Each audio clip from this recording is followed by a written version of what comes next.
السؤال الثامن عشر: جاء حديث عن النبي صلى الله عليه وسلم في معناه: إذا قام أحدكم من مجلسه ثم عاد إليه فهو أحق به.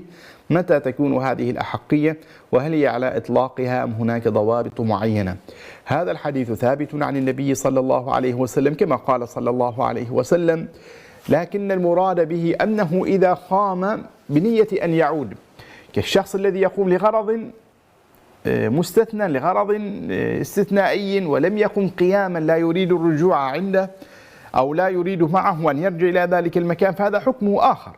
لكن هذا الحديث وارد في حق من هو في مجلسه ذاك، لكنه قام لعذر طارئ على أمل أن يعود وأن يرجع إلى مكانه، فهذا يبقى مكانه وهو الأحق بذلك المكان. أما من قام بنية المغادرة وأن لا يرجع إلى ذلك المكان فقد فات حقه من ذلك المكان ولا يبقى له حق فيه، بل من سبق إلى يغدو ذلك المكان مباحا لمن أراد الجلوس فيه، ومن سبق إليه كان أحق به وبالانتفاع بمزايا ذلك المكان، والله أعلم.